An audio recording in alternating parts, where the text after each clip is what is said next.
People have different approaches, and um, I figure it's, you know, not just for me, but also it'll help me know kind of what options to recommend to people. Yeah, that are available. Yeah, because these days I haven't not known who to send people to, and so many dogs have these issues. Oh yeah. Like, like my previous dog is, she's a good girl. Like she honestly, she's starting to develop some like if I don't let her meet a dog on leash, like when she's on leash, if I don't let her meet a dog, occasionally she'll growl at them. She's Mm, just starting that like this past week, gotcha. and so I want to kind of nip that thing in the bud. Yeah, so we'll Yeah. talk about Okay. that. Yeah. And then before we get started, we put on the website in the consultation form, but we start recording training sessions and sessions and consultations. That's totally fine. Yeah. Okay. This is great because I'm the same way. Yeah. Particularly because, um, like I had a client, for example, Uh-huh. she had a Bernese Mountain Dog who was Yeah. showing resource guarding issues. Okay. And her vet had prescribed the dog fluoxetine, Oh yeah. right? Yeah. And the dog was still exhibiting the resource guarding issues. And then Yeah. she had booked her consultation. She tried to cancel it. And I said, well, you know, you can't cancel it, but you did pay for your, because it had already been like 2 or 3 weeks or something. You can't Right. cancel it. I was like, but I will have the consult. You did pay for the service. Mhm. So she had the consult. And then when we were talking, she's like, actually, I tried to cancel because my veterinarian said that the remote collar would make my dog more aggressive. And I said, no. I said, Yeah. and I told her, I was like, it's actually a miniaturized TENS unit, is the best way to explain it. I'm perfectly happy with that, actually. Nice. Yeah. And it was funny because she was actually a physical therapist. Oh, And okay. she's like, I use Oh, so TENS she units all the knows. time. Exactly. Yeah, right. So, and I told her, I was like, yeah, it's just this predisposition of like, you know, e-collar is bad or whatever. Yeah. And they're really going off of an opinion more so than like, well, does this really work, you know? Yeah. And it Yeah. gets a little bit more complicated in the sense of like, not everybody uses e-collar the same way. Yeah, that's right. I do Maybe like, historically they. yeah, they get a bad, I mean, the technology when they first came out was not the greatest. They only had like 3 or 5 settings. Gotcha. Now we have 127 settings, Yeah. right? So it's much more fine-tuned, if you will. Uh-huh. But yeah, we did the training, and for me, I told her, I was like, it doesn't make sense to prescribe a dog with resource guarding fluoxetine because resource guarding is an instinct. It's nothing that's anxiety based or anything like that. It's a dog that just goes, okay, I have a resource. I don't know when I'll have that resource again, and I want to protect this resource. Whether it's, you know, from my owner or from a person I don't know, the dog doesn't understand that, you know. Right. But yeah, she ended up moving past the fluoxetine. The dog was fine. We did the training. There wasn't really aggression. It was just like resource guarding stuff, and we get it all addressed. That's awesome. But you know, it's I get the same thing for my clients because like their veterinarian might look down upon them because they're using the e-collar, and then they, It's taken care of. you know, so That's really it's cool. interesting. That's kind of like The both ways. Collar training. My previous dog trained with Von Bartelstein and Okay. other dogs, and I mean, he saved her life. Huh? You know, I had positive willing trainers telling me to put her down, Sure.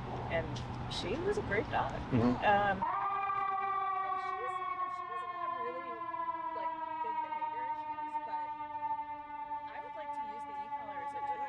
I'd like to give her off-leash freedom, Hmm. and I'd like to use it as a communication tool Yeah. to the customer. It's in my opinion, the best tool because right off the bat you get off-leash control. Yeah. It's not dependent on the leash.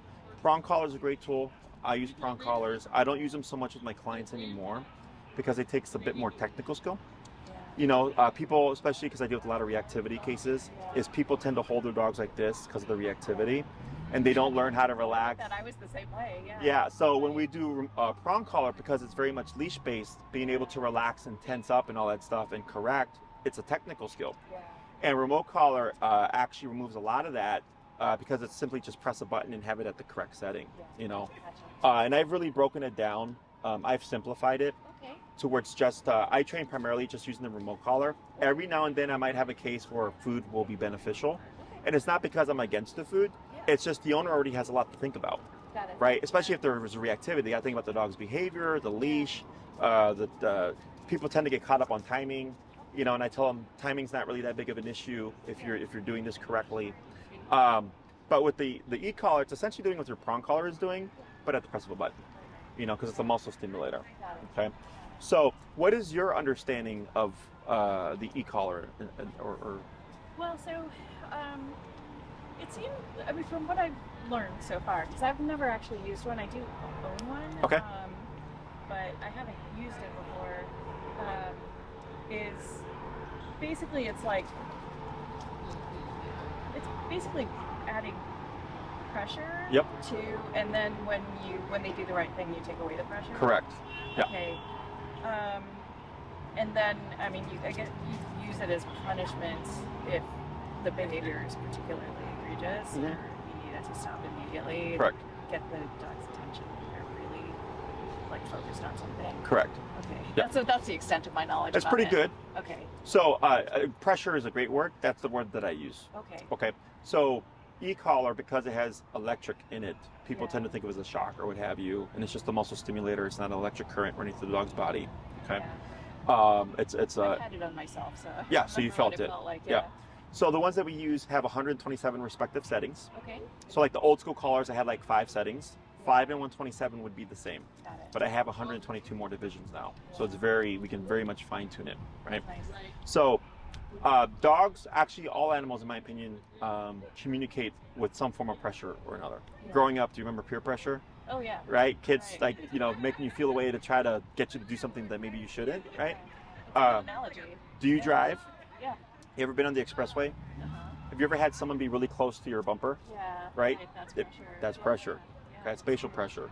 Right. So same thing, like if two humans are getting into an argument and they start to close in, if one human backs away, it's because they don't like the confrontational pressure. They want to alleviate it, right? So pressure is everywhere. We just don't really see it that way anymore because, in my opinion, we have words. And words now have become our primary form of communication, but there's really a bunch of other stuff that's in play as well. Dogs are forever in this world of body language, pressure, communication. Okay, so if I'm doing a 3 activity, for example, owner's got their dog. A dog is walking past. That is pressure for the dog. Okay, because my client's dog is going. That dog is a threat. Even though it doesn't make sense to the human, that dog is a threat. And as that threat gets closer, that pressure, that uncomfortable discomfort becomes greater, that the dog may exhibit reactivity to try to push that pressure away. Does that make sense? So theoretically, what we do is we're overriding one pressure with another, okay, which would be the e-collar, okay? And we always start with the heel training, which is walking at your side, no pulling. Were you here while I was working with my last client? A little bit. I wasn't watching though. Okay. Yeah. So we were doing a healing exercise. Okay. I actually trained their dog back in like 2018, 2019. Oh, okay. But with Same the dog? shutdown, yes. Oh, okay. But with the shutdown, they became lenient and all that stuff. Yeah. And on the first class, like everything just came right back. I see. Okay. Like the dogs will never fully forget it. It's like riding a bike is what I say. Got it. Okay. But that would have been a good example of what the heel exercise is. The dog was right at their hip. They were completely relaxed. They would say heel, and then there's no pulling, and we're in the middle of all this stuff. Okay. So when we're working with like reactivity type stuff, first we always teach the heel. The heel is the foundation for everything that we do. Okay, behavior and or obedience, because it teaches the dog how the pressure turns on and how to turn off the pressure. Okay. So now it becomes communication. Okay. Now, technically speaking, if I have to correct the dog harshly, let's say at 100 on 127 on the e-collar, right? Yeah. The human sees it as a punisher, but technically to the dog, it's still communication. It's just firm communication. Does that make sense? Because it's hard for humans to think that something that is deemed as bad or painful could teach something. And I But believe. it does. I mean, I remember with my last dog. I mean, that's how it had to like just doing positive only wasn't going to work. Correct. So yeah. Because I mean, it was a leash correction, but Yes. it was kind of the same thing. and in that particular case with that particular dog, the correction from the prong collar was enough for their personality type Yeah. to correct the behaviors, right? But then I get dogs that just don't care about the prong collar. So then the owner goes, well, how am I supposed to stop this behavior if the dog doesn't respond to the prong? And I go, that's where e-collar comes in. Now, my go-to tool is always the e-collar. Yeah. Okay, every dog over the age of 6 months is trained on a remote collar Okay. because it's the best form of training in my opinion. Yeah. Off-leash control from the get-go. Yeah. And dogs tend to treat their puppies as adults at 6 months. With corrections and stuff. So I go for, if the dogs treat the puppies as adults at 6 months, then I can train the puppy as an adult at 6 months. Now the learning process is a little bit slower because it is a puppy, Yeah. but we can still use pressure to train them. Yeah. Okay, and technically speaking, you can train a puppy as young as 2 months. Yeah. The issue is most people aren't comfortable Yeah. using an aversive tool I get it. on a puppy so young, Yeah. but dogs correct their puppies like as young as what, 5, 6 weeks? Yeah. you know, if they're getting a little bit too rowdy, they nip and bite them. And I go, if a dog will do that to their own puppies at that age, and technically speaking, so can the human. It's just it has to be done correctly. You know, I have to say, like I feel like one advantage for somebody like me with the e-collar over the prong is that it's kind of not in my nature to do something that feels like I'm Hitting your, or, yeah. And so I just wasn't I mean, my last dog was not the same as this dog. Like, she was like full on, you know, on like hyper vigilant all the time and so on. She was very, very resilient, and it was hard for me to, you know, do what needed to be done in order to get through to her when she was in that mode, because I'm not somebody who's just, you know, it doesn't come naturally to me. So I feel like the e-collar, I remember actually even Ben said an e-collar might be better for you, but we never actually moved to one. So I feel like that's an advantage for me with that too, is that it doesn't depend on me doing something that feels really unnatural to me. Yes, because it's a disconnect. Yeah. You press the button and it does it for you. Exactly. No, I actually had this conversation with the consult this past weekend where one drawback that they're having, because they already have an e-collar on their dog, but there's still issues when the dog is off the collar. And I tell them it's because it's tied, the correction is tied to the collar, but not to you. And that's a pro and a con, right? In your case, it's a pro because there's a disconnect, but the con is the moment you remove that tool, the dog goes, well, now you don't have means of correcting me. And that's where there's power in correcting a dog yourself. Yeah, that's interesting. So like, are you familiar with Cesar Milan, the dog whisperer? So he's very hands-on, right? He uses his hands, he uses his heels, his feet. And the reason why that's important is because the corrections are tied to him. As long as he's got hands and feet, he can correct. Dogs, when they correct each other, they bite each other. So as long as the dog has a mouth and teeth, they can correct. Eventually it just takes eye contact to make the point, right? Exactly, you know. So, but for when we do the remote collar, that's one kind of con to it, is that when it's not present, the dog will most likely behave normally, right? So I like to refer to it as a cop on the collar. Just like with humans, we tend to drive better when the cops are around, make sure that we're doing the full second, 2-second stop, right? Look both ways, because we want to avoid the consequence. But the moment that cop is gone, we're doing rolling stops, we're speeding on the expressway, you know. So it's opportunistic behavior, you know. So with the remote collar, in my theory of training, it's when you need it, you have it. When you're outside and you can't account for life and off-leash dogs and the random firework, I want to have it. Okay, I'm not always using it, but it's simply present in case something happens. So I can regain control in situations where I've lost control. Okay, inside the home, if the dog's a great dog, we don't need it. You know, if you have a yard and the dog's a great dog, you don't need it, right? Or if it's, I have a client who they have a yard that they're shared with the neighbor, and then when the neighbor's dog is out, they'll fence fight. You know, so, but they know when the dog is out. So I tell them, well, when the dog is going to be out, you have your collar present. So in case you need to, you can correct the behavior. Otherwise, if there's times the dog is not out and you know you don't need it, then you don't have to put it on. Okay. And it's nothing to do with the training or my methods or my skill set as a trainer. It's just opportunistic behavior. If the dog can get away with exhibiting the behavior they want or making the choices that they want without correction, or at least correction that they would actually respect, then why should they? Okay. Questions on any of that stuff? No. I'm sorry, how old is your dog? 9 months? 9 months. 9 months, okay. And then you noted earlier that she's starting to exhibit some reactivity? A little bit, yeah. Okay. And, the dog that we often walk with, because he belongs to my neighbor, he reacts to other dogs occasionally, not every dog, but he does it more when he's with her. I think he is starting to feel a little, I don't know, protective of her, territorial of her or something. Yeah. And now, you know, initially she started to growl a little bit at other dogs if we weren't going near them. When we were with them, that happened like 1 or 2 times, and then I started just walking her separately, and now she does occasionally do that. And she really only does it when I'm not letting her approach the dog. When she approaches dogs, she's kind of a timid dog. I would say like the only behavior issue that really shows up in her is that she's timid. Like if you were to move towards her and try to pet her, she would run back away. Now. Yeah. pretty scared of kids, but she's also very curious. Like, she loves being in the car and having the windows down because they can't reach her, I think, and she can observe the world. Mm-hmm. And with dogs, she'll approach them often with her tail tucked, looking really timid, and then sniff and run away. Yeah. But then she'll come back after a couple of seconds and then run away and then come back and then want to play. Yeah. I'm a little worried. My worry about the fear behavior, because it is, she's getting better about it, like with people and also with children. I mean, it's a slow process, but it is improving. But I've seen dogs where like that fear turns into reactivity because grab some water. The reactivity is fear-based initially, right? So I want to make sure that doesn't happen.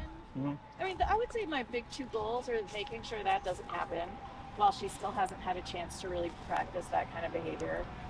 And also, like, just have some, like, teach her to relax. Like, if I'm at a cafe or something like that, just teach her to relax. I realize she doesn't have a lot of impulse control yet. Yeah.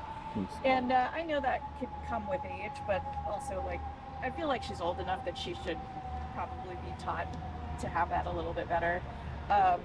And then the other thing is I want to give her some off-leash freedom. Yeah. So those are mainly my goals. And I know that, I think if I had a dog like my previous dog, like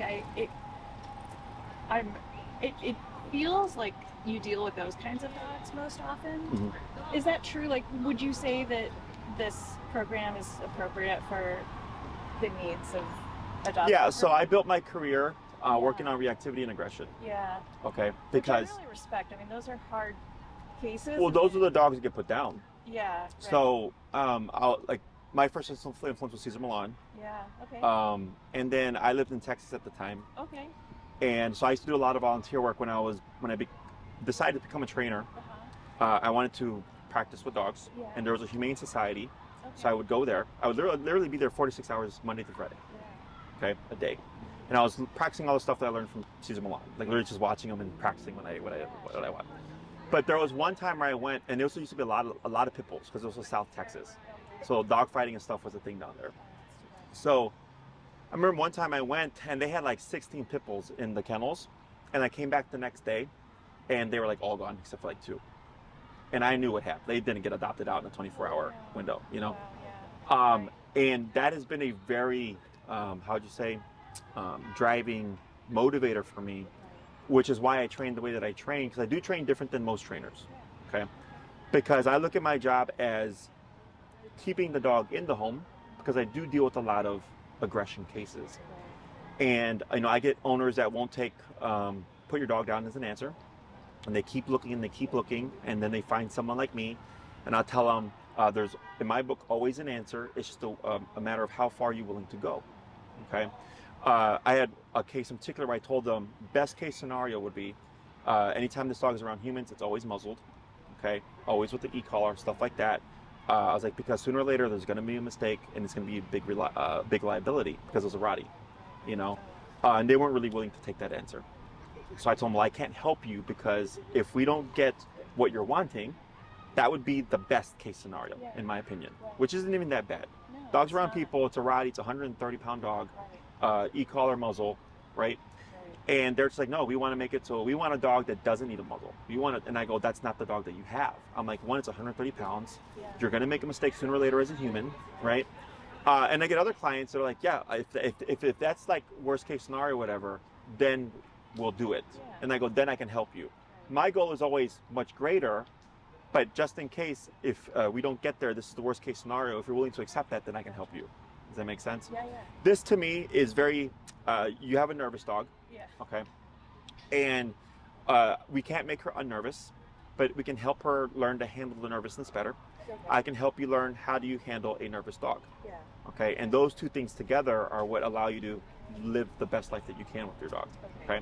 If reactivity ever showed its head, it's not a big deal. We can correct that, Yeah. okay? Now, there are some things that I don't suggest with nervous dogs like this, is I don't care about the random dog on the street, Yeah. okay?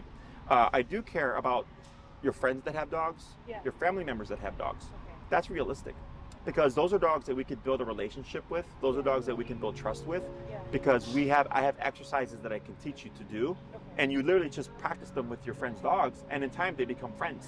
Okay, so think of it as like with the human, there's some. She's actually very good with other dogs. She goes to daycare, she plays at the park and stuff. She just like approaches timidly. New dogs timidly and with like almost like ready to panic, but then she overcomes it. Like within like I would say within 5 or 10 seconds she like wants to chase around with them and stuff. Yeah. So she does do well with other dogs after that initial phase, which it sounds like that might just be how she is, right? Yes, because people have this idea that like a dog should love everyone and everything that they meet, and that's not true. Right. As humans, we don't love everyone or everything that we meet, What I care about is that the dog's not becoming defensive or aggressive, The only variable there, right, is, as you noted earlier, that timidness could become reactivity. Okay, so there's I see what you're saying. There's 2 points in a dog's or puppy's life that can be I would say personality altering, which would be 6 months in the year. Yeah. Okay. Are you familiar with this? Not totally. No, I've heard that. Are you talking about like the fear period? Yeah. I was just hearing a little bit about it recently, and somebody was saying that German Shepherds, and she's like 50% German Shepherd, the German Shepherds have a later fear period than a lot of dogs. That's the only context in which I've heard about that, but I don't know much about it. Okay. Yeah. So, just so you're aware, like I'm primarily self-taught. Yeah. I have not read many books. Yeah. But I am familiar with these terms. Okay. But in over 12 years of training dogs, Yeah. when I get puppies, or I get owners who have had their dog since a puppy, almost always the issues start at 6 months or a year. Okay. Every now and then I get a dog that might develop an issue at 2 years or later. Almost always in response to something. Got it. So like I had a client, her dog was like a 3-year-old golden doodle, got attacked by an off-leash dog, and like a switch the next day, and he was completely dog friendly. Next day, dog aggressive, right? Because there was a catalyst. But I had another client, for example, puppy or dog, but when I was asking questions, I go, when did these behaviors start? They're like, well, when the puppy was 6 months at the dog park, it got in a scuffle with another dog, and then after that day, it started barking at other dogs. I go, there you go. Okay, there was a little bit of a catalyst, but it happened at a pivotal, what I call personality shift within their growth period, which is 6 months in a year. I see. Okay. And that's like time after time, people always tell me like, oh, around this time is when the behavior started, almost always 6 months in a year, right? So if she's 9 months, I don't think, from what I'm seeing here, like she's inquisitive, she's curious, right? She settled down, she started to chew on a stick perfectly fine. She's not overstimulated. So I don't think that at a year, she would then start to exhibit the reactivity stuff. Got it. But I'm just going by my experience of like, okay, timid dogs, typically, if there's going to be an issue, will be around these times. Got it. So like I have a Rottie puppy, I think it's 3 months, coming to my daycare right now. And the first day when they handed him to me, he like was scared of me. I tried to put him in the kennel. He was scared of the kennel. He was scared of all the dogs. He was scared of everything. So right away I told him, email the owner and tell him they need to start getting this dog out because he needs a lot of exposure. Because once 6 months in a year happens, I'm predicting it's going to become a problem. Okay? So it's not to say that it will. It's just that's where I would anticipate to see something if there is going to be a problem. I would say my biggest concern with regard to that, like the potential for her fear to turn into aggression. I mean, there's the thing with her, growling at dogs and stuff. But the way that she has been, very, she goes into panic mode if there's a toddler coming at us. Yeah. Those toddlers that hang on to that little line, that webbing or whatever, they have handles on it from daycare, and they just all move in a line. Mm-hmm. She's absolutely terrified of that. Yeah. And so I do worry. I do worry about that eventually turning into, like, if we find ourselves unexpectedly in a situation where I can't keep a toddler away from her very easily, I don't want her to react. Okay. I don't know if that would ever happen, but it's the sheer amount of fear that I see in her when a toddler is nearby, they're too close, just makes me worry. Like, I want her to not react with aggression at any point. Yeah. She never has. Yeah. But see, even that, like that's like, those are kids, you know. Like even with teenagers, she's a little bit fearful. All that is not uncommon. Okay. Because you know, dogs, like puppies mature very quickly. Yeah. You know, by 2 months they're like in a home being a puppy, whereas humans, you know, at 6 months we start to crawl, and then a few months later we start to like try to walk, and then we're walking, and then you have the energy that's kind of erratic of a toddler. You know, all those things for dogs are like not normal. So that's where a lot of that stuff comes from. So when it comes to like, if you're in a situation like that, like it's one of those like, I doubt it would happen, but it could happen, right? Is there something that we can do? Yes. Okay. But the other half of it is, I teach my owners, like, you know, you may have to advocate for your dog. You know, so if I have a dog who has reactivity, we get them to be non-reactive. But then if someone's off-leash dog is charging, like, I'm like, you have to advocate and step in there, otherwise it's gonna go south. You know. So to give you an idea, like, I think she's more scared of the thing itself, the device that the child is using, more than the child. Like right there, because she flinched when that the skateboard did something, right? So I think it's more so the object and the uncertainty of it that led to that kind of sudden fear moment there. And if I'm correct, technically we could do something, because then it's like, okay, I have a skateboard, but now going back to what I mentioned earlier, you're overriding one pressure with another pressure. Okay. So like, let's say we put her on a dog bed, for example, and we start bringing all these objects that she doesn't like. She's going to get heightened because she's thinking, I'm confined to the space. There's this thing I don't like. And if she breaks, we would then have to give consequence to remote collar. So eventually she learns to just hold. Okay. But then what you're going to get is a very, you're going to see a heavy stress response. Panting, salivating, eyes well-eyed, because she's thinking, well, I can't escape this, and I'm being made to deal with it. Exactly. Plus, I know there's consequence if I break, right? So that's the hard part for the human, because the human goes like, I feel terrible about this because I'm putting my dog through this. And I go, yes, but you're prepping the dog for the world, where if that were to happen, the dog goes, well, I've already done this before, it's not a big deal. So that's why we have to create controlled context. But that's why I bring that to you, because it's not all about, you know, fairies and rainbows. Like, there's, you know, when we're doing behavioral stuff, and this, from what I can see right now, this seems like mild stuff. Okay.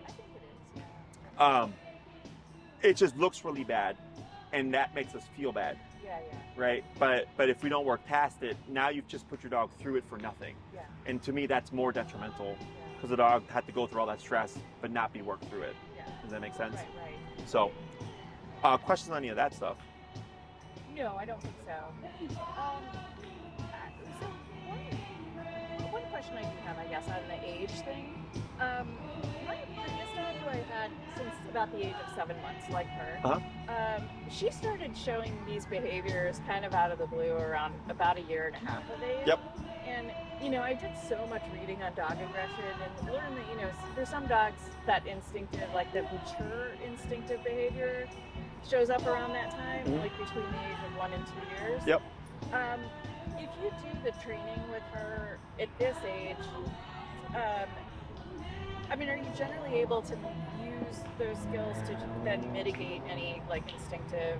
It's a yes or no answer. Okay. So, dog behavior is much simpler than all the books make it seem. Okay.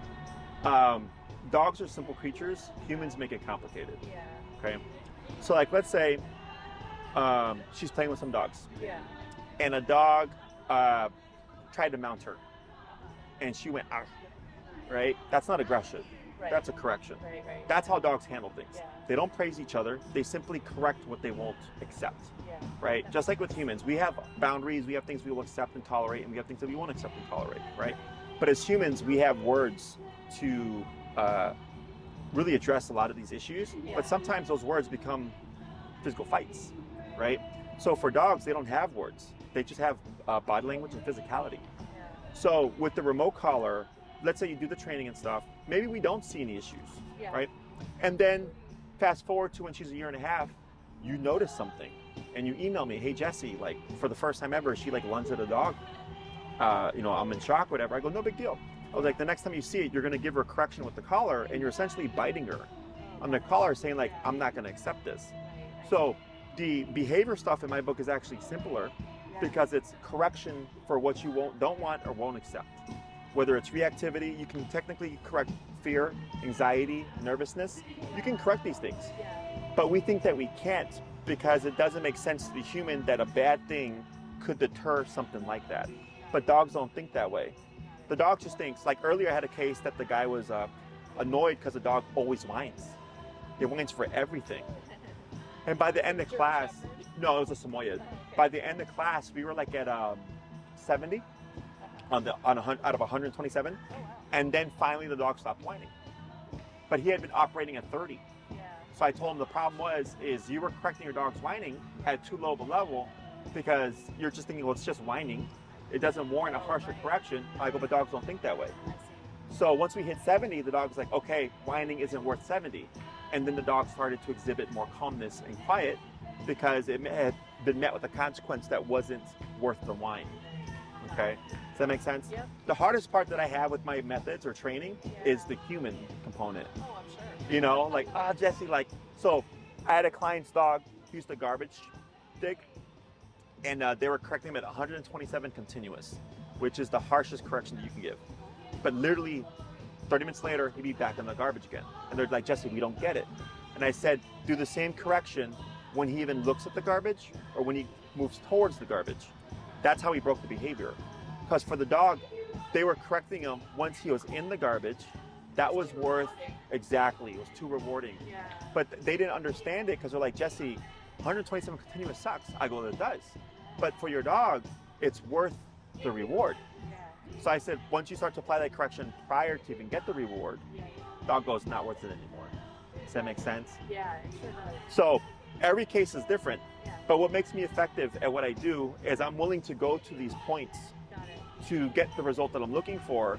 The issue is just, is the owner willing to go there as well? And are they willing to do it consistently until we get the result that we're looking for? Okay? Another question. Yes. It's like this age at 9 months, is there stuff you can't teach yet, or they're pretty mature? Nope.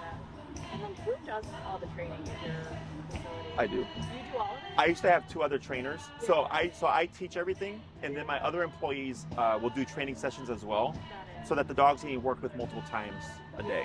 Got it. Okay? And then you were saying you don't use food like even in the beginning. Like, do you, like how do you teach them? The behaviors. It's basically to like correct them or use pressure once they already know what is expected of them, or is that? We use pressure to shape the behaviors. To shape the behavior. Yes. Okay. So Got it. with your prong collar, Yeah. let's say you needed her to hop in the car, Yeah. but you have nothing, no food, nothing, Yeah. and she doesn't want to go, and you just continue to pull. Yeah. That prong continues to constrict, Yeah. and eventually she goes, okay, I don't like this, Okay. I'm gonna hop in, Yeah. and then the pressure would disappear. I got it. So technically, you taught the dog to jump into the car Yeah. only using pressure. It's the same concept, but we do it with remote. Okay. Okay, and we start low, we work our way up. Okay. So I don't come in at 100. Yeah. I come in, we usually start at 15, so that's where most dogs feel it. Yeah. Every now and then I get a dog that's super sensitive, in which case I'll go lower. But we typically start at 15. Okay. Most dogs respond between 25 to 35. Every now and then I get an outlier, Got it. okay? And I shape everything Yeah. with the remote collar, okay? And then I start to layer in words, okay? So we're reverse. We tend to use the words right away, and then we use the food to shape, and then we'll layer in the punishers. For me, that's the worst way to train, Yeah. because it goes from one end of the spectrum, which is positivity, treats, praise, to now I'm gonna punish you if you don't do it. And there's a gap.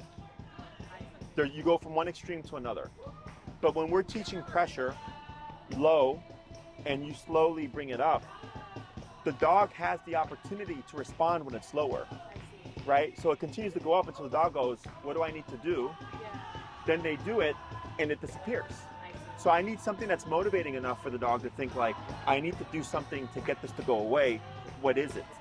And I'm using like the leash and stuff to help give the dog, exactly. And then once they do it, everything disappears. Yeah. So now the dog goes, oh, when I made this decision, the thing disappeared. Yeah. So when I feel this, when I do this, that's all I need to do. Oh, yeah. You see that? Right. So then later on, if I do have to correct the dog harshly, they don't perceive it as like, oh my God, what was that? They go like, oh, okay, like I didn't do what I was supposed to do. Okay. It doesn't sound like the biggest deal, but it is. Yeah. Like I had a dog that we worked with like a month ago, completed a 2-week board and train, e-collar, showed up to class, to the consult, shaking, panting, like very stressed out. And I was like, how long ago was that training? They said 2 years ago. He's always been like this with the collar on. I go, that tells me the dog wasn't trained correctly. Because to the dog, it's seemingly random when the collar would turn on. So they signed up. We had the first class, which we did heel, teach the dog on and off. I said, do this for 2 weeks and then come back for class 2. Came back class 2, the dog was nice and calm. And they're like, Jesse, this is crazy. I go, yes. I was like, your dog had plenty of exposure to the tool, but your dog did not understand how the tool worked. So now the dog was like on edge, just like, when is this gonna happen? Because I know it is. But now that we taught the dog the language of e-collar, completely fine. Okay, so that's why I meant earlier, I was like, everybody teaches it differently. And the collar should, in the beginning, it may stress the dog out because it's a foreign thing, it's unknown to them. But as you practice, eventually they go like, oh, okay, this is just communication. And that's no longer seen as like a bad thing. Okay? Other questions? Oh yeah, just like about your facility, like. Sure, let's scoot down a little bit so we can get away from the...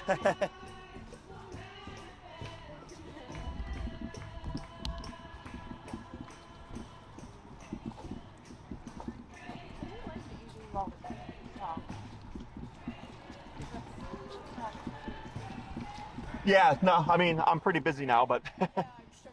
it was nice when I had my 2 other trainers, but they went back to school. So, so then I took over everything. There we go. All right, so at my facility, it's not like a typical dog daycare. It's not a free-for-all Yeah. like most are. The day is structured to a degree. We do hourly rotations. So every hour, the dogs are doing something different. Okay. So we have 4 activities. We have, there's playtime, Okay. treadmill time, Uh-huh. duration work, which is where they lay on a dog bed for a period of time, Okay. being calm while everything's going on. Yeah. And then there's what I call decompression time in the kennel, which is space away from the other dogs. They get to chill and relax and be in a nice quiet space. Okay. We can have 60 dogs in a day and it's completely quiet.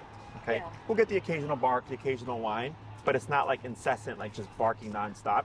Got it. We get a lot of dogs that can only come to us. We get dogs that have been booted out of other daycares because of problems. Yeah. And they do completely fine with us. Got it. Okay. For Yeah. dogs that do like boarding or daycare and train programs, Yeah. we focus more on the training. If the dog is social after the first week or so, once, because the training, it's a lot, so it's stressful. Yeah. So usually I just focus on the training.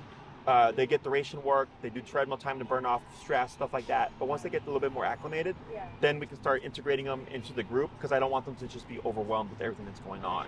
Okay. Okay. And then once they've settled in, then they get to enjoy all the activities like all the other dogs. But the primary concern always with those is just getting the training done. Got it. Okay. It's an 18,000 square foot space. It's a massive space. We're not using it all. Yeah. We're slowly kind of like getting things sorted out. Exactly. Yeah. But yeah, we have one room that we call like the activity room or the green room. That's where all the action is. So if you go to our Instagram, Yeah. you probably have you seen it? I'm not on Instagram, Okay. so you can't see Instagram. If you're So, not on it. On my YouTube channel, like we got Oh, some yeah. videos and stuff. Like I actually Sure. did one recently. I watched a couple of consults and that was it. So Okay. I'll check it out again. Yeah, if you go, like there was one that I posted recently, which was why I think it was, I titled like why it's important antisocial dogs like see life or something. Yeah. So like other daycares will take an antisocial dog and isolate them. Yeah. Okay. And then the dog gets more frustrated because they're constantly just like hearing this noise and they're just trapped. At my facility, I give a little kind of tour of the space, and I have a dog. His name is Doug, who's like one of the most intense human aggression cases that I've worked with. Really? Yeah. And he got booted out of his last boarding facility, which was coincidentally his veterinarian as well. He was on gabapentin, fluoxetine, trazodone, and he's off all the drugs now. Wow. We have not had any issues with him. Yeah. He's not social with dogs, but he's warmed up to my staff. He trusts my staff. Yeah. And so he's there, and he's got what we call the ISO pen. And he can see the dogs on the treadmills. He can see the dogs doing duration work. He can see us walking around. So he gets to see things as opposed to just being confined and isolated in this room, just hearing noise nonstop, right? Yeah. He gets to do duration work with the other dogs too. So he'll be out on his own mat. So he's also being included in the activity. He just can't be included in a social group because he just doesn't care for other dogs. Okay. He also does treadmill time. So when we get these antisocial dogs, we tend to withdraw them, which I understand if you don't know how to handle them or address the issues, but that just creates a bigger issue. So once we can have the power to correct things that we don't want and teach the dog, like, if you react, there will be an aversive consequence. And the dog goes, okay, what happens if I don't bark at the dog? Nothing. Nothing happens on the collar, nothing happens with the dog, nothing happens with the owner, nothing happens with the dog.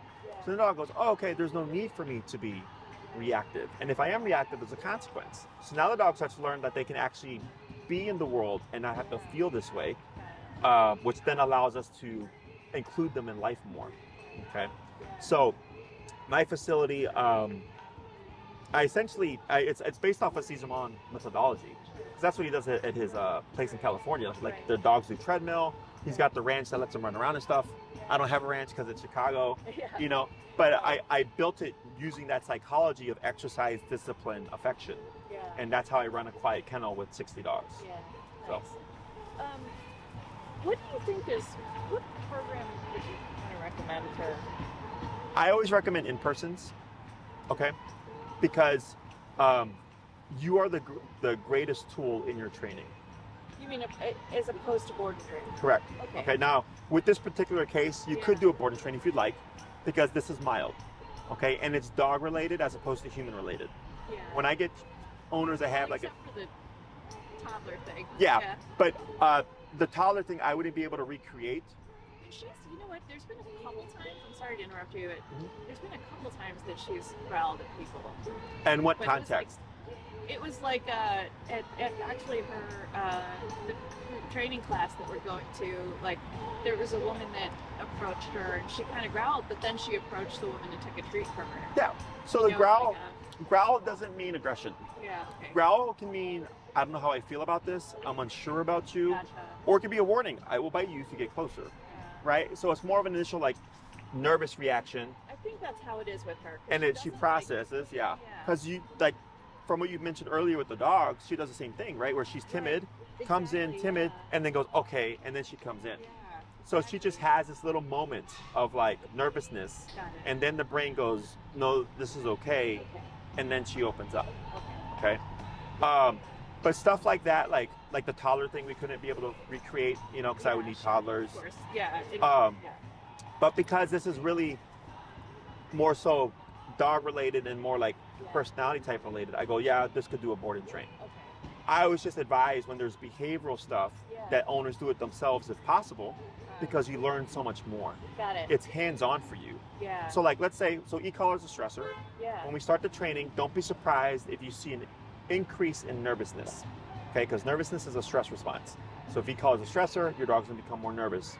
The difference is, as we work her through it, she starts, again, how the collar turns on, how it turns off, that's actually how we build the confidence. I see. Okay? With more confidence, now it takes more for the dog to become nervous. So now the dog's able to tolerate more things, right? So if I'm working with you, she becomes nervous. Let's say she becomes flighty, she tries to run from the collar. We see that, we go, oh no, my dog's scared of the collar. I go, it's okay, we have to work through it. Once you work her through it and she learns, well, I can't run from the collar, but if I do move with the collar, everything's much better. Now she learns that flight response isn't necessary, and she learns that she can take pressure, and it builds confidence. But you're a part of it, right? So I already know how to do this stuff. I've done this for 12 years, right? So when it's you doing it yourself, and you see your dog go under these reactions, and I work you through it, you're hands-on learning everything, right? So that in the future, if something caught you off guard, and she became nervous, it's no big deal because you've done it. You know how to get her to recover. You know, that makes a lot of sense. And I had kind of assumed that because of the potential when you're using any kind of aversive, tools, that, there's the potential that if you're not consistent about it, that you're going to be, the aversive stimulus is going to be unpredictable and then create more fear in them, Mhm. that it would just be safer to let a professional do that part, get them used to it. So I always sort of figured that was a trade-off. Like, if I do it myself, like, am I going to do it right? Not always. that You're kind going of to thing. screw up. Yeah. That's part of the process, Yeah. you know? And a lot of people are worried about that. And I always tell them, you're not going to screw up because you don't want to screw up. Yeah, right. I don't want to screw up. Exactly. So, and I've done this. So the reason why I started training this way now for the in-persons, that you show up with your dog with your tools and I coach you through everything. Okay. I rarely, if ever, have to touch the dog. Yeah. Okay. Is because of COVID. Because prior, I would train the dog in front of you and then say, here you go, and then coach you through it. Okay. But I would work through the difficult parts Okay. because I'm the first experience for the dog, Yeah. but I'm a professional. Yeah. So it's easy.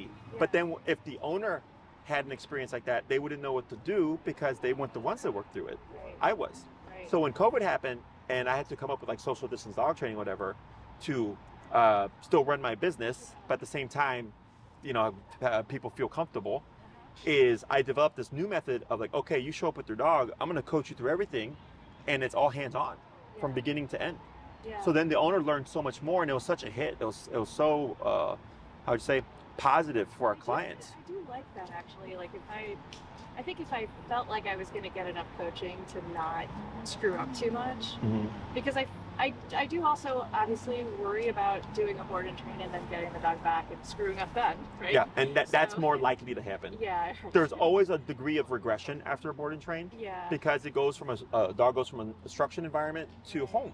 Okay. So the dog goes, hey, home, right? So Right. now the behaviors come back. Yeah. So, but when it's you doing the work, the con is it takes longer, Yeah. right? But the pro is you will learn so much more Yeah. than a board and train. Yeah. You also have to be mindful with other board and train programs and do your research. Sure. Is I've had people do a 4-week board and train and get a 30-minute follow-up for 4 weeks and that's it. I go, that is nothing. Yeah. For us, you get, I think it's 2 hours for each week that we have the dog. Yeah. So if a dog did a 2-week board and train, you're getting 4 hours of follow-up Sure. lessons. Plus I record everything that I do with the dog and I send it to the owner because I want them to see the process. That's pretty good. It's very important you see the process. Yeah. Because if you have your dog and she flips out for whatever reason, like a random firework, Yeah. you're like, what do I do here? Yeah. You know, so when you do it yourself, one, you learn that part of it. But two, if your dog became flighty in the training, as I'm working with her, you see it happening and you see me work through it. And as we have each lesson, you see your dog progress over the course of time and you go, oh wow, like my dog started here and now they're here.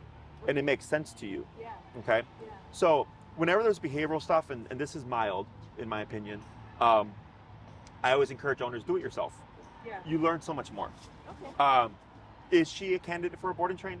Absolutely. This is easy enough that I'm not worried about behaviorally there being an issue with having problems with you addressing it. Yeah. Okay. I have a case that I did the other day for a consult, and the dog actually bit me as I was walking up with them. Oh my God. Didn't get me hard. He got me on the jacket, but I felt it, and they'd never seen that before. The dog had just started exhibiting these behaviors. So they wanted to do a board and train, and I said no, because now I was like, this is human related. I was like, and this is liability for you. You definitely want to do this training yourself, you know. And a board and train, it's easy money for me. It's easy work for me. Yeah. But I don't care about that. I care about like, okay, this is a problem. You need to know how to deal with it. You want to do in-persons, Yeah. okay? For you, it could go either way. Yeah. But in person, A month ago, she would have been trying to leave that. run away, yeah. No, like her ears are up, she's alert, but she's relaxed, her hackles aren't up, her tail's not moving. You know, she's just Yeah. observing. Yeah. So, That's positive. Yeah. I'm glad to see that. have you been to this park before? No, not really. I've passed it a million times, but I haven't actually. been. So, with the training here, Yeah. another positive is, in terms of today, this isn't that busy. Yeah. It gets busier. I'm sure. Yeah. So we're here, like I get reactive dogs and all that stuff, and we train here. Okay. So the owner is like in the thick of it. Okay. So then that's, I'm like, if you can have your dog behave here and listen here, Yeah. That's everywhere else is easy peasy. Sure. This is actually the busiest park in Chicago. Oh, is it? Yeah, I had a client, her mom was a judge, and the daughter did studies of all the parks in Chicago for the city to see how much the people use the parks and stuff, and this one is the busiest. It is busier than most Yeah. parks I've ever We been get to. baseball games. There's a jazz band that shows up there in the week.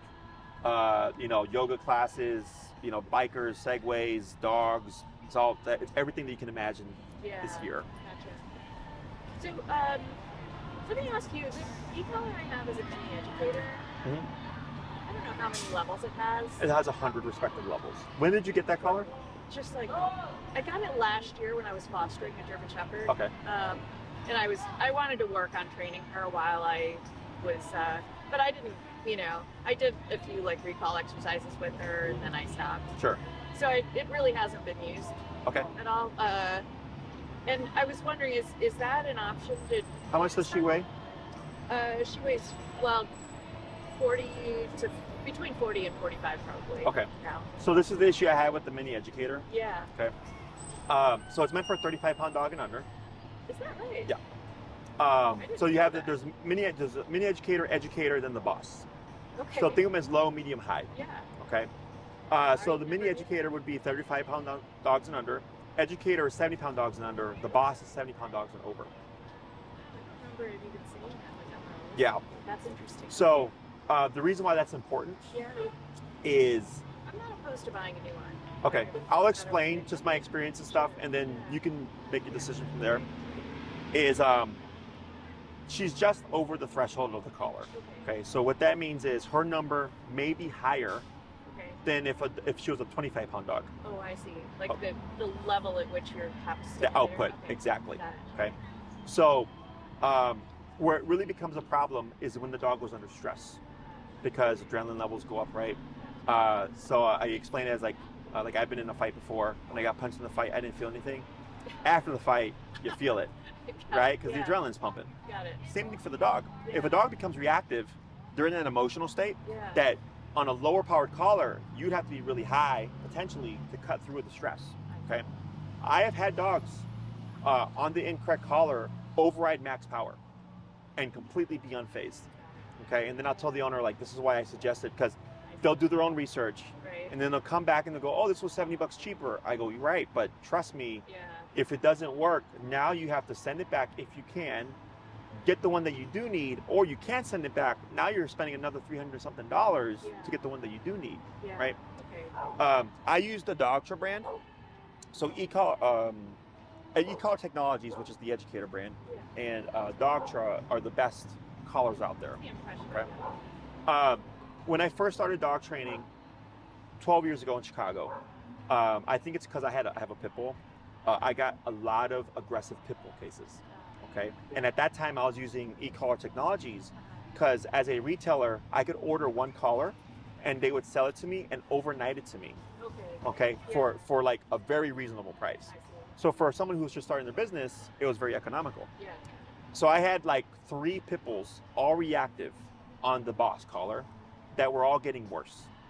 Okay, and I was like, what's going on? So then I switched to Dogtra, and they all got better. Do you think it was just that it wasn't powerful? I think it's the way the stim is delivered. Okay. So the eCollar Technologies, in my opinion, tends to be sharper, and the Dogtra is duller in terms of how the stimulation comes across. If you compare them side by side, you'll feel that the educator is like it's pingier, it's sharper, Yeah. and the Dogtra is just kind of a duller sensation. And that's my theory. So you think the duller sensation worked better? Yes. So ever since then, I've used Dogtra. So that's why on my website, it'll say Jesse uses Dogtra exclusively. Got it. I don't care where people get their collar from, Yeah. Amazon, whatever, Dogtra themselves. I don't make any money off of that. Yeah. But in my experience, it is the best collar Yeah. because I've worked with eCollar Technologies and I had that experience of like, it just made it worse. Yeah. And then as soon as I switched them to Dogtra, the equivalent of, Yeah. they all got better. Interesting. Yeah. So the collar that I would recommend for you, because she's not going to get much bigger, she might put on maybe 5 to 10 more pounds, is probably the Dogtra 2300, which is meant for a 70-pound dog and under. Okay. Okay. Yeah. So we have plenty of wiggle room because she's a, yeah. Let me just wait. And Tina will send you the information as well. Oh, perfect. Yeah. Okay. Gotcha. Now, if you'd like, Yeah. there is the Dogtra Black Edition, okay, which is the best collar there is. Okay. It's meant for a 70-pound dog and over. It's perfectly fine. Okay. We get more from less. That's all it means. Okay, so I could put that same collar on my 8-pound Chihuahua. Yeah. He would be perfectly fine. His number would just be ridiculously low. Okay. The reason why I give you 2 options Yeah. is it's kind of like you have it rather have it and not need it type of thing than need it than not have it. Right. The one thing that people don't account for is stress. Yeah. Okay, so like let's say you're off leash with your dog, Yeah. she's doing great, Yeah. and the kid blows up a random firework. This is the most common thing that I get. Okay, the dog gets spooked and takes off on you. Okay, the dog is now in fear flight mode. Right. Right. It's not really about obedience there, because it's against instinct to run back towards danger. Yeah. Right? Like you wouldn't run into a burning building unless there was reason for you to, right? Yeah. Important reason for you Right. to. Right. Dog is similar. So I've had a few clients where they got caught off guard with a firework and the dog took off on them and they were able to return their dog because they had to do max power, continuous, to override the To get fear, through to them. exactly, to return the dog. Interesting. Okay. So we tend to think of our training as everything's fine. I'm at the dog park, my dog is running around playing, and I go, yeah, for sure, that's like 99% of life. Yeah. But what happens to that 0.01% where it's like you're caught off guard, this happens, it's October and you're not expecting it, and your dog takes off on you. Yeah. You have the ability to override that situation because you have the output for it. Got it. Does that make sense? Yeah. So with your mini educator, for example, I would be less confident in thinking that would be Sure. enough to override because you already have the size discrepancy, Yeah. right? Plus your dog is in fear flight mode. Plus your dog is running. Yeah. The thing's moving, it's jostling, right? All these things factor in. Right. Right. So the 2300, there's a 70 pound and under. It's what I would call the medium high powered collar.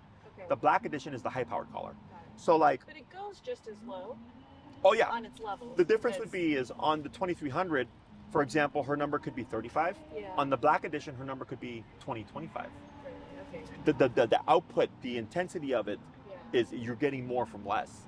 So which is why when I'm dealing with like fearful cases, if your dog wasn't fearful and this was just simply obedience, I go 2300, no problem, Yeah.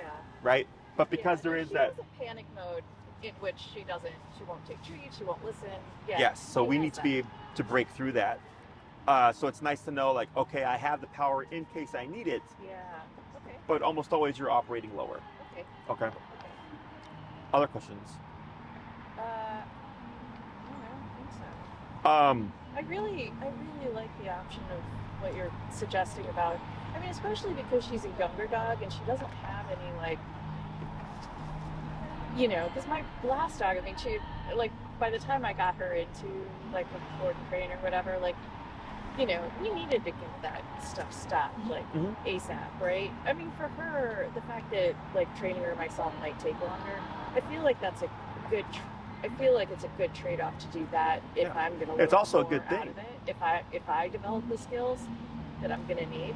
Yeah. And, It's also a good thing because everything's in time, yeah. right? So just because the dog does a 4-week boarding train with us, like we get them really far. Yeah, We yeah. still have to teach the skills to the owner. We have to bridge that That's gap, true, yeah. right? Right. It's like buying a car with all these fancy, options that it can do.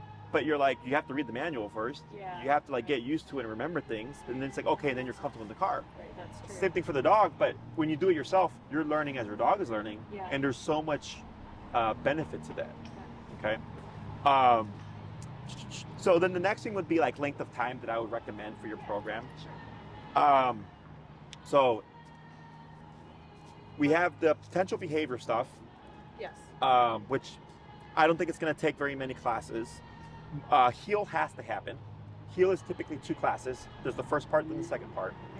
Okay. The third class is when we tend to jump into any behavioral stuff. Okay.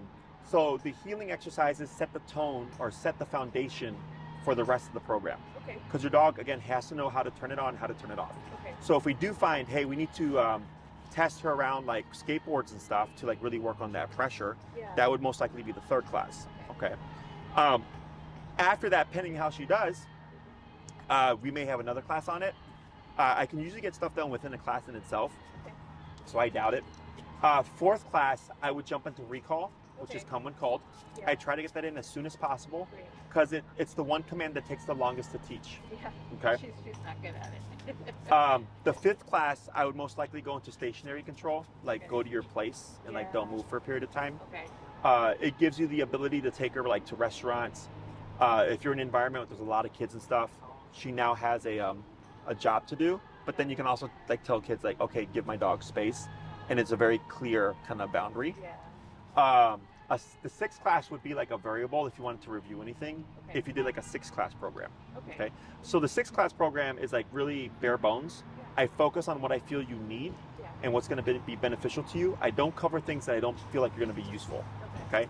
And let's say we do that third class on behavioral stuff and it turns out like, wow, there's a bigger problem than we thought. I would keep working on that behavior until we get it done, and then I go, okay, now we can move on to the next thing. Okay, so heal has to happen, then behavioral stuff. We get a feel for it, and then we go, okay, now we move on to the next thing. If you did like a 9-week course, it gives us a bigger buffer in case the behaviors are more complicated than we thought. We have more time to work on things. Yeah. The 12-week program is really for people that want like full off-leash control over their dog, right? And it also gives us the greatest window to work on behaviors and stuff. Yeah. Okay. The classes are cheaper the longer the program. Okay. Okay. If you did 6 and then decided I want another 6, you wouldn't pay the difference. It's not prorated. You would simply buy another 6, right? Got it. Because you have to go through the whole process of booking again. Yeah. Okay. If you do 12 up front, it's cheaper per class. Okay. And then what some clients do is like I've had clients that'll train the first 6 or 7 Yeah. in the summer, Got it. and then they'll come back the following year, and then they'll wrap the rest of the program.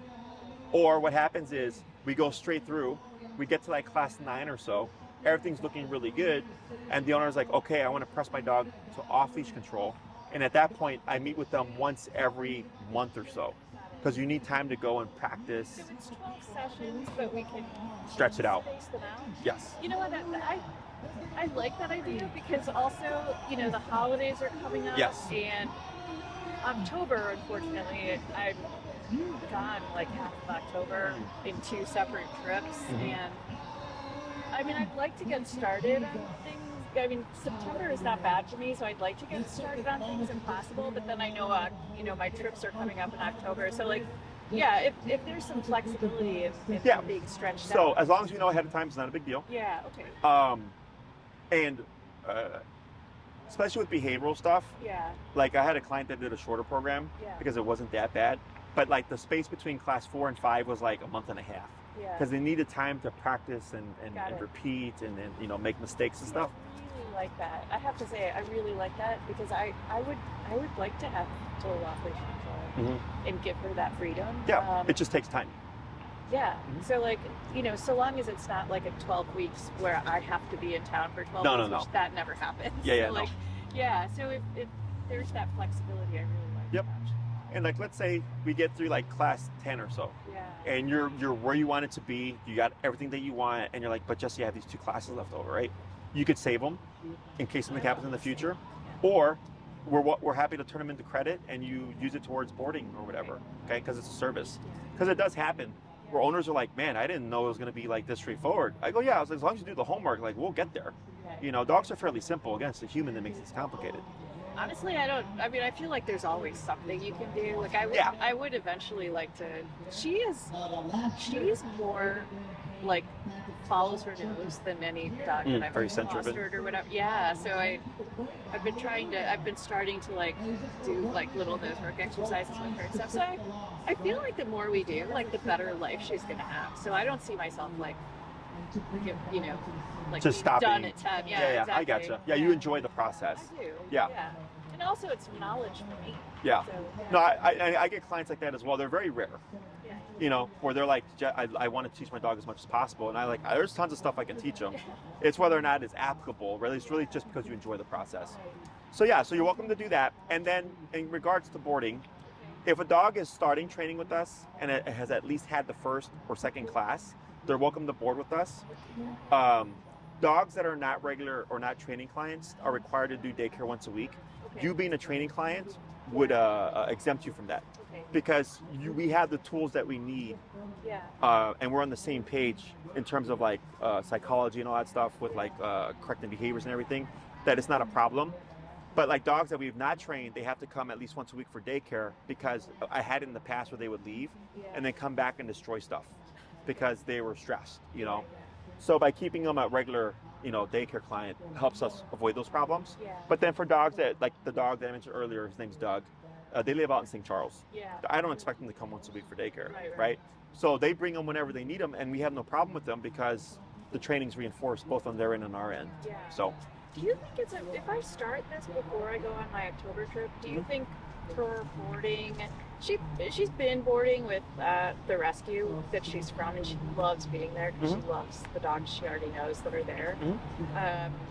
Do you think that would be like that kind of downtime where she's not getting reinforcement, like that's okay? Yeah, so it won't impact her training. Yeah. If you board her there. Okay. When you pick her up, expect there to be a little bit of like a slide back. Yes. Yeah. But as soon as you kick in with everything, it comes right back. Okay. Yeah. Okay. Perfect. And I always tell everybody, because they're like, oh, I'm like, if you want to, you're welcome to bring your dog. Like, we're happy to have them. You don't have to. I'm very big on if it ain't broke, don't fix it. You know, so if she's comfortable there, perfectly fine. Yeah. But if you get if you get it to where like there's some regression there, that would be why. Okay. Gotcha. Yeah. So yeah. Oh, sorry, we went over, I think. No, you're fine. So, yeah, so you can mull over what you want to do. Okay. And what I would recommend is if you go to my website, yeah. If you go up a bit on the website, you will see a video with a picture of a pit bull smiling in the sun. Okay. That is a great video to watch. Okay. That was both a human and dog reactive case, but I explained the process. Yeah. Okay, and I used the lesson as an example, and then I stop and I explain what's going on to help you understand my methods better. And that video is a part of a bigger playlist. There are other videos like it where I talk about dog behavior and how the e-collar works and stuff like that. So it's not just like how'd you say, me just blabbing for 15 minutes. Like, there's video context to go with what I'm talking about to provide example. Okay. And then do your research in regards to like the training tools and everything like that. Okay.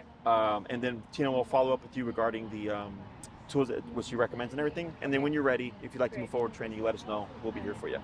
Okay. It was a pleasure meeting you, Suma. Yeah, it was a really nice. If you have any other questions, you can email us. Okay. Information. You're welcome. Take care. Take care. Bye,